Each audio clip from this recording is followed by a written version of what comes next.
Right. I suppose officially I can say evening now, although we're a little bit late, but I think that was important what we did there. Did anyone get a chance to look at this? It really is not, it doesn't matter. I've put down a series of leaders, and now remember, I don't just arbitrarily select blogs. I would never share a blog unless I've looked at it. There are a couple of leaders here that I thought deserved to be on this list. So the first one, Mahatma Gandhi. Any comments on Mahatma Gandhi as a leader?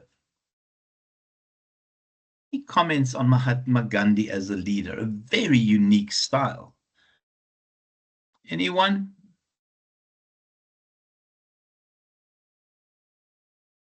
Any comments on that? I mean, the one thing we knew about Mahatma Gandhi is that, this idea that had been in South Africa, had been thrown off a train, and had assumed global iconic status, and then also in terms of colonization in India and his approach to dealing with the colonists, this idea of non-violent resistance. It was absolutely amazing, Mavesh. And it is a sense of presence that there was with him all the time. And I think the English knew that. Martin Luther King, what is he famous for? And I think he's famous for a lot more than this thing at the bottom. I have a dream speech. Comments about Martin Luther King. Again, one of those standout leaders. And then, yeah, Nelson, we had spoken about Winston Churchill during wartime.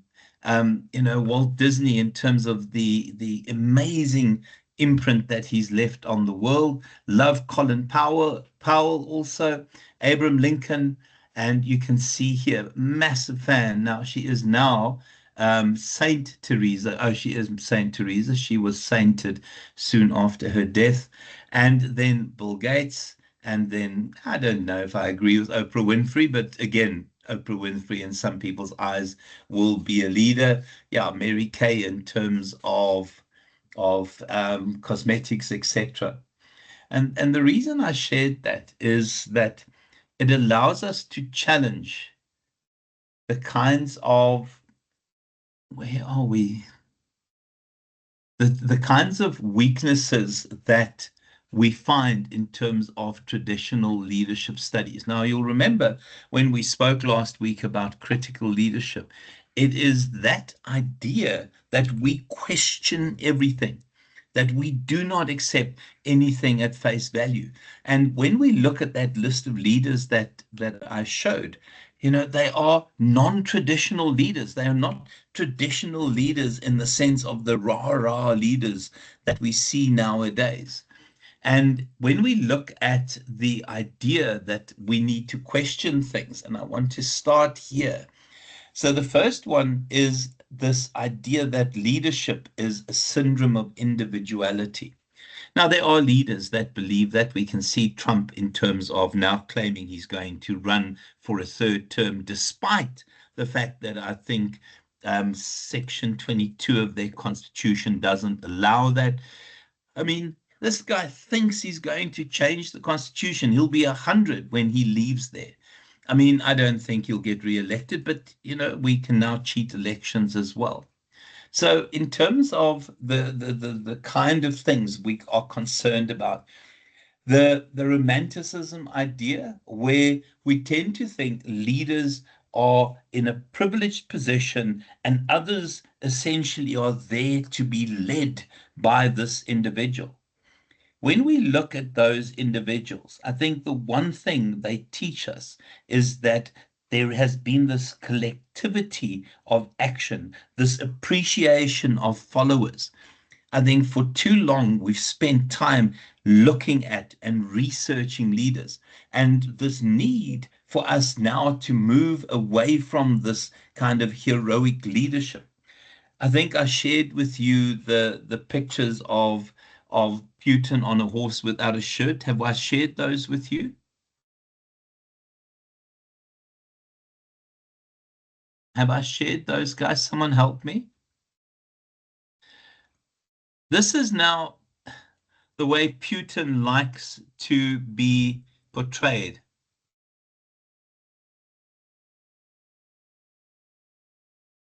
So this is early days Putin. Um, so in order for Russia to be powerful, there's a belief that they need a powerful leader. So these pictures were shown, were put together of him as this brave, tough man, and a world leader that thinks he needs to be on a horseback with his bloody shirt off and his man boobs showing. I have a real issue with that. And you can see a couple, and what had happened is they created this narrative around him, and in particular with this narrative, it was this idea of this tough guy. Now, remember, he was part of their secret service, and I mean, he is a very dangerous individual. One of my favorites is there is a news outlet. It's the Onion News, and they tend to do parody news. And they did an article where they compared the size of his pecs with those of Barack Obama. And the picture they used of Obama,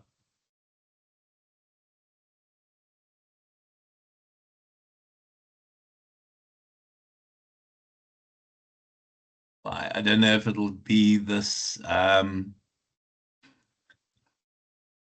And they did a comparison of Obama on the beach. Now, he didn't pose for that. He didn't know that those. No, he looks very good. I mean, he was in his 50s there. He looks very good. The disturbing thing is that if that is what we think leadership is. Now, Barack didn't pose for that. Barack looks good, Deirdre. Barack looks good. Man boob, Putin, yeah, no, I'm not so sure about it. But we've moved beyond that. I think this idea that we need to look at followership because leaders are absolutely zero without their followers. We've not done this stuff yet. Hey, guys, this is brand new. We've not discussed this yet. So I want to make sure that I'm not in the wrong place. Okay. And then the third one there is dualism and this idea of leader versus follower. And this notion in terms of leader and follower is that, you need a leader for a follower to be effective. I come from a world where I don't need to be told what to do. I'm not an idiot. I'm highly competent. I am self-disciplined, and I don't need to be given instructions for me to work. If you want to annoy me, tell me that you or think you can give me an instruction. I don't react well to it. So we've got to rethink these people. And if you think of highly competent, talented individuals, they are knowledgeable agents who have the ability to take direction, but also give direction and give feedback and make a real difference. So the studies around leadership requires serious questioning, and we need to start looking at followership. The next one that I want to spend on is this idea of control and resistance. Now, I think very often when people react to being treated as if they are clueless, if they are there to be led, if they are there as if they are sheep and they need some herder to pull them in a certain direction, people tend to react. And this is the way they react. So the first one is dissent versus consent. Now, I think those are not opposites.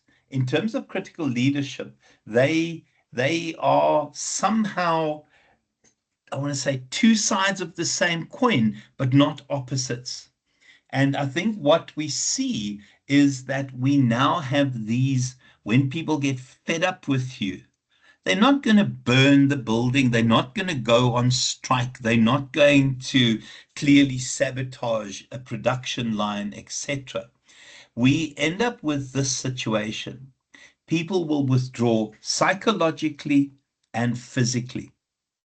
And the where we withdraw physically is with this organizational citizenship behavior, those kind of things that we do above and beyond our job, those kinds of things that are a heck of important in terms of the psychological contract.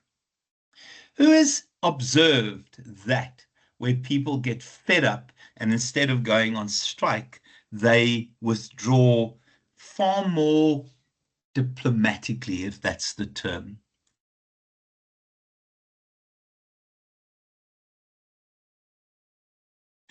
But that's exactly it, Nadia, because Japan is a very different world. It's a wonderful story. My gosh, I would love to see that story.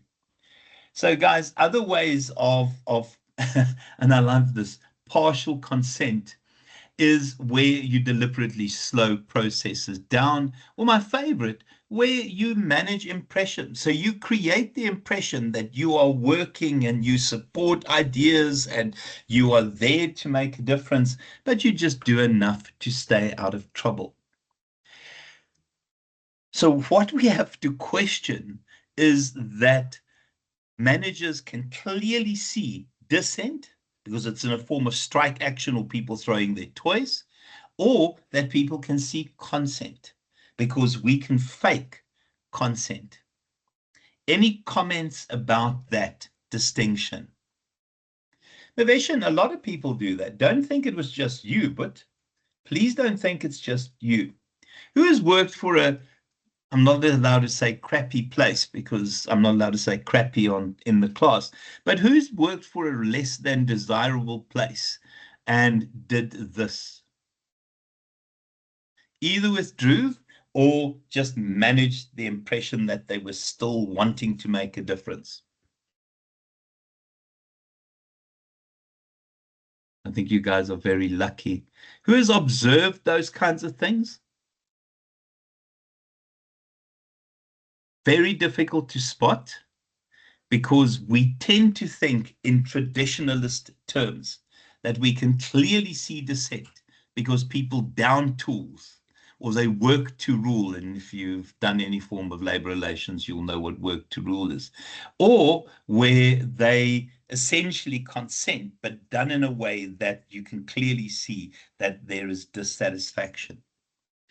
The second one there is where we have to look at men versus women. Now, in terms of gender, one of the scary things that research will always show is that it will live up to the stereotypes that are out there. And leadership writing, let's give it some credit because it's based on research. We expect different things from men and women in the same positions. If I had to say to you, what is the ideal manager? Describe words, put down words that will describe the ideal male leader. What would you put down as what would be the ideal male leader? Strong, absolutely. You need to be strong. Fair. Others? Accurate. What about assertive? Because that's a favorite word amongst leaders, that you have to be assertive. Other words? Hardworking, have to take the lead. The problem is when you use words that are practical, which is an interesting one, but when you use words such as practical and assertive and strong in relation to women, Monley, I think you live in a naive state where how many servant leaders are out there? I think in the ideal world, maybe, but servant leadership doesn't exist in the real world. Or am I being naive? Mondley? How many servant leaders I'm have you here, sir. encountered? How many I'm actually servant typing. leaders I have said you almost encountered? none. Almost none, but there are those individuals who are regarded as servant leaders. But it's very, very seldom. Yeah, and exactly. And servant leadership is such a powerful way of getting people to buy in and recognizing followers, because it's this idea that a servant leader achieves successes through the successes of the followers. So there are not many of those out there. If I asked you to describe the ideal female leader, and just don't overthink, don't look for thinking that I want certain answers based on the wonderful theory. When I say to you, what is the ideal female leader? Give me words there. You guys aren't very contributing tonight. What are the words we would use, guys? I'm not going to pick on you. Yes, empathetic. Nadia, spot on. Empathy, assertive. Do you think you would have assertive, confident? Okay. Intelligent, empathetic again, because the favorite word when it comes to female leaders is empathetic. Because if you have an assertive female leader, yeah, she's referred to as a word that I really can't say on here. But, and then you hear terms like queen bee, because queen bee leaders are quite assertive, and you can read up on queen bee whenever you get a second. So the truth is, guys, we need to be less either male or female when it comes to gender. And we need to understand that there are shifting identities in this respect, and that we need to respect the person as the leader for the contribution, not whether. And considerate carer is the kind of word we expect from a female, but you would never write that about a male leader. You would never write that about a male leader because it makes him weak. But as a woman, it's ideal because she's a mom and she knows how to look after kids. I think we need to reconsider the definitions in terms of those two concepts. And then class-based critiques, guys. I think we know that if you go to Nongoma, now anyone here Zulu, who is Zulu? Who is a Zulu here? Anyone Zulu? Monli? Tell me what happens when you go to Nongoma. Meaning, sir? Dealing with the chiefs over there. Yeah. You're going too far when you go to Nongoma. So you live in Pietermaritzburg. Just the outskirts, the outskirts of Pietermaritzburg. You've got a lot of chiefs there, and it's no, Western there's a Nongoma. lot of traditional leaders. It's Bayete and Yeah, Kosi. It's Bayete and Kosi. The power distance yeah, between a chief and the followers is significant. It's that yeah. Bayete and Kosi nonsense, man. You don't look the person in the eye because there's a clear different in class.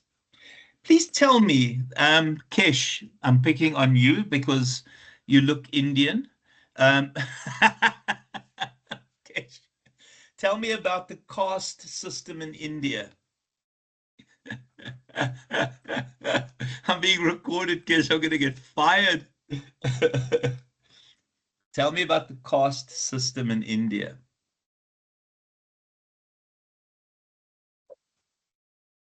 Hi, Doc. Okay, so obviously we're very far from India, but it's quite sad and terrible because obviously everybody should be treated equally and should have the same rights and have the same access. So obviously, um, it's even resources that might be held back from you just because of the cost that you. Absolutely, Kesh. I mean, Well, if you're Maharaj or a Khan, I think those are the two top surnames. Is that right? yes, that's right. Maharaj and Khan, hey? Because two of my students dated. She was Khan, and he was, I think, is their surname like Ranjit, Ranjit? Yes. The parents would not allow her to marry him because she's a Khan and he's just a Ranjit. Yeah, that's actually sad that it happens in South Africa as well. Like Yeah, to it the does. a very much smaller extent, but it does. And what happens then is you keep your relationship private, and it causes so many other issues. Well, Miveshan, that's it. You stay in your lane. It's a wonderful way to describe it. So again, thanks for that, Kesh.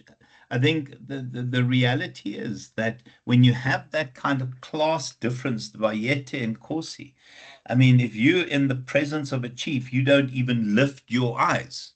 Now, can I be honest with you?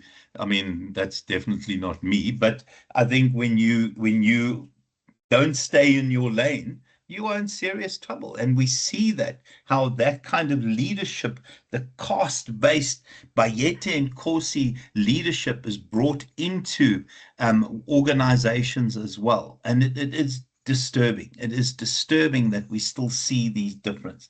Now, the problem is that what then happens is, that is the leader, you're a follower, and you stay in your lane. And I'm stealing your line there. And in terms of the new organization where we advertise jobs that describe the job and we talk about talent, you can't appoint somebody if you're going to keep them as that lower class because you're paying somebody a lot to be talented and therefore you need to give them the opportunities to create magic. Yeah, and then just gender stereotypes. I think, guys, when we see of how women are described, you'll see transformational and contingent reward, and then fewer management by exception, laissez-faire behaviors than men, because that's what we expect of women. And those stereotypes, unfortunately, are reinforced because organizations are designed in a particular way, guys. And then just, I think we also have seen that women not being in the boardrooms causes a knock-on effect in terms of women being empowered in an organization. I'm always astonished that when you go into an organization and you meet a secretary, 99.999% of the time, that secretary is a woman. If you think nurse, do you think men or women, man or woman? If you think nurse, woman. And it's awful. Go, Nadia. So, I remember it's just a lecturer that said it, and it stuck with me because I thought it's quite interesting. And he said the reason, like, some of the explanations that can be accredited to why you don't see a lot of women in boardrooms is because women actually prioritize a work-life balance more than men, because it is quite common for men to put their whole identity into their work, whereas women usually say, well, I still want to start a family, I have kids, or even women who don't have a family still have the attitude of, well, I still have hobbies, I still have my friends and family. And yeah, that was quite an interesting point for me. So I think it is sometimes a situation of women choose, not everybody. I think there's still sometimes unfair bias, but there is, I think, quite a number of women that actively choose to turn down those roles for the sake of protecting their work-life balance. Can I Because men counter that don't, lecturer, Nadia? Don't you think sorry. women, can I counter the lecturer? Don't you Yes, of think the course. women do that because it's easier than fighting the system? So you almost justify your behavior by saying that because you know when you fight the system, you're going to lose anyway. Well, sir, I can tell you right now, my ambitions, I'm not as ambitious as other people in this class. I don't really want to be an executive or a CEO one day just because of the work stress. I do have a very big social life, and I wouldn't want work to ever get Just in the live way up to of the that. stereotypes here. Live up to the stereotypes. Sorry, Nadia, carry on. I'm teasing you. Yeah, maybe that's true. Maveshan, go. I don't think that women turn down the position because they're trying to beat the system, or they try not to beat the system, or it becomes difficult in that sense of a gender stereotypical situation. I think that as genders are, men are expected to do certain things and women are expected to do certain things on a professional level and on a personal level. Like not every woman wants to have kids, but a lot of them, majority of them do want to have kids. And to balance that lifestyle of nurturing a child together with holding a CEO post, it becomes demanding and strenuous on that person. Whereas a man, that's his direction, that's his pride, that's his joy, that's who he is. He's a leader and that's what he's expected to do. You know, Maveshan, you sound incredibly sexist when you say that. No, but you have to play to the strengths as well, because yes, women are amazing, they do come with phenomenal ideas Now, and don't stuff. try and change now. You're being sexist, Oak. No. Yeah, no, you can I just say, I mean, I think we have to be very careful to generalize here. I'm going to call her a friend, but yeah, well, she is a friend.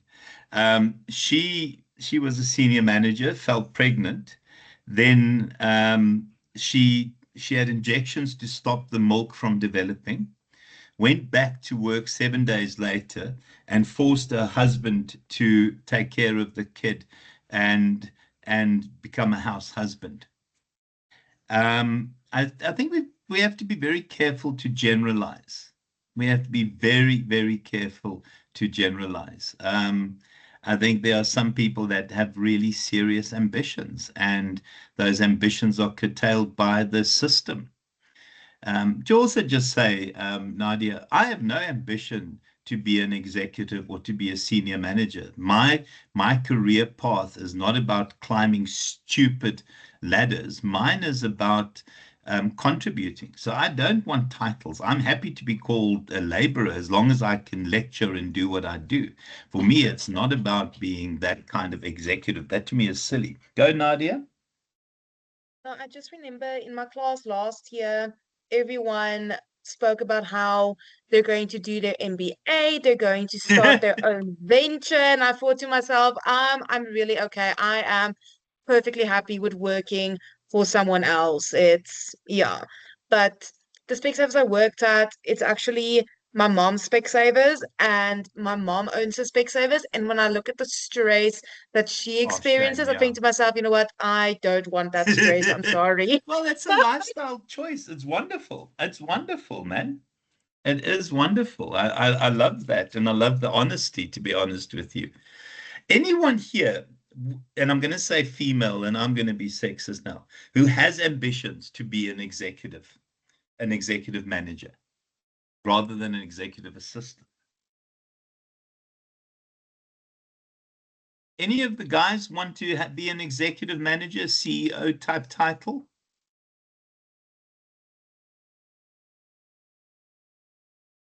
I think it depends, Doc. It's not so much about the title, it's more about kind of being able to come and go as you please. So yours is a lifestyle choice as well, boy. Yeah, okay. more lifestyle choices rather than just having to work under someone for the rest of your life and them telling you what to do, when to do it, and stuff like that. But can you also just see how the generations have changed? Because I assume, mind you, I agree with you. I don't want to have that title. But it's interesting. It's also clearly that there's a generational thing, that not everyone aspires to this climbing the ladder to success in terms of their career. Some people want a lifestyle thing. And I think that's what critical leadership is about, because we need to question these notions that this is the way it should be. And I love what Nadia said. James, I love what you've said. Go for it, James. I think, Doc, I'll get a bit profound here, but I think that that generational gap you're talking about is linked because we've seen our parents try and climb that ladder and never reach anywhere significant. And so we just kind of look at it and say, well, why do I want to climb a ladder that has no top? Yeah. Yeah, absolutely. And parents kill themselves for that. Go, Maveshan. So with regards to climbing the ladder into that critical position, I feel that if you started from the bottom, the bare bottom, like from the ground, and you grew into your career right to where you needed to be, and if you continuously go through these roles and trials and tribulations at work in terms of working environment, I feel that at that level, you'd be able to correct a lot of discrepancies. And in correcting that, you might stand out with your company, and you create that lapse in time where the company ran like this because of the CEO, and it brought about this specific working environment. It's historical in some sense, and it's some things that people will actually live up to in the future. It gives it some kind of guidance and direction. Yeah, yeah, absolutely. Monley, you had your hand up briefly and then you put it down because I think Monley is an executive already. Not an executive, Doc. Not an executive at Senior all. manager. I'm a senior manager, but Okay. I think I've been in management, as I've indicated earlier, from when I was at a young age. I was about 20. Yeah, At that time, it was low scale, because I was trainee manager within a smaller stores of Clicks.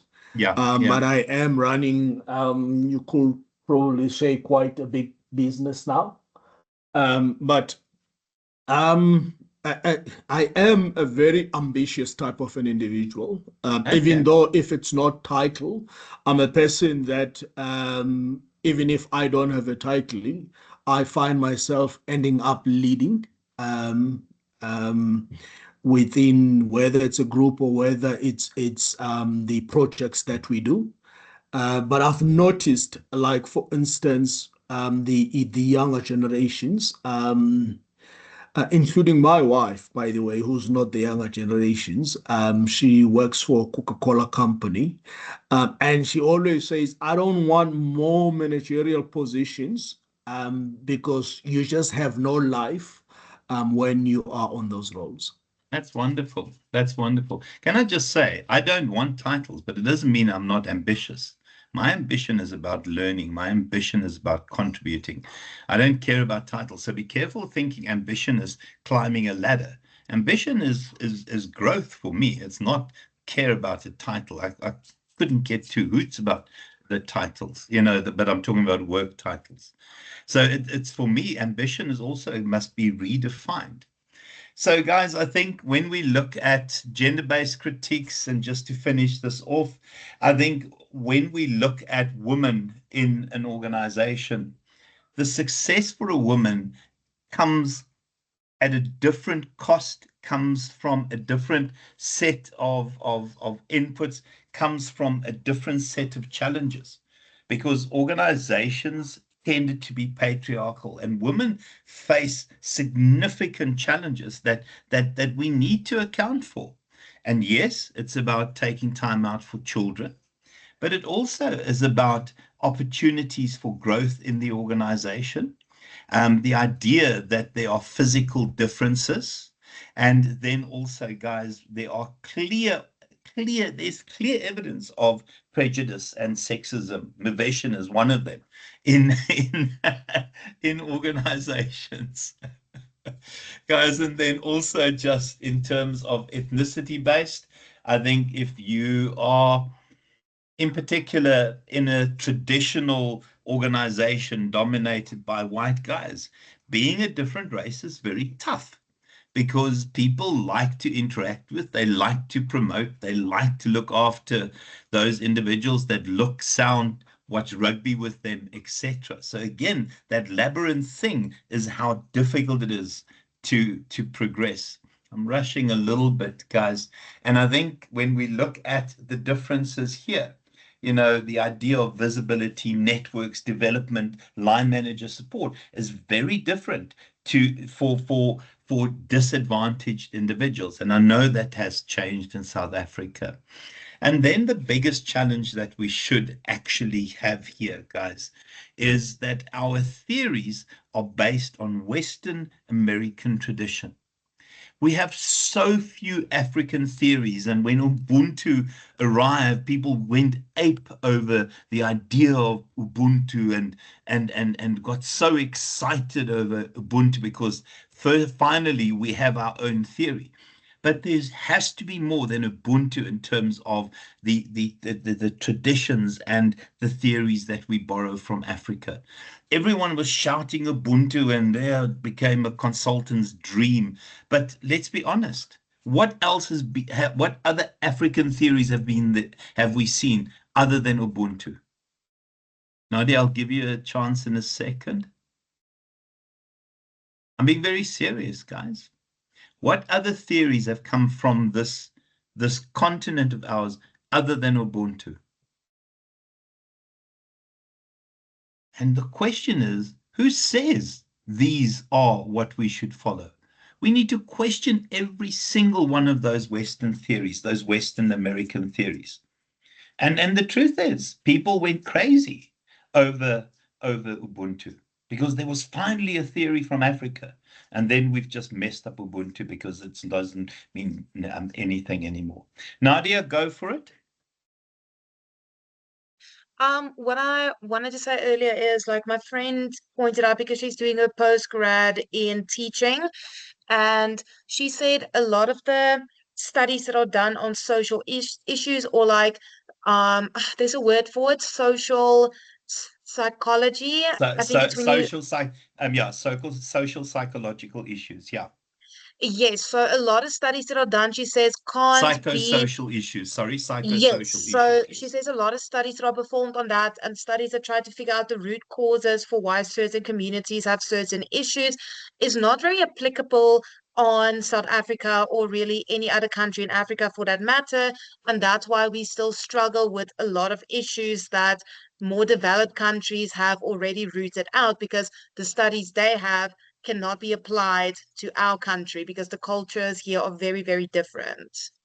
And that's exactly it. It's a fantastic example. And again, no one's been able to answer me here, guys. Any other theory from Africa other than Ubuntu?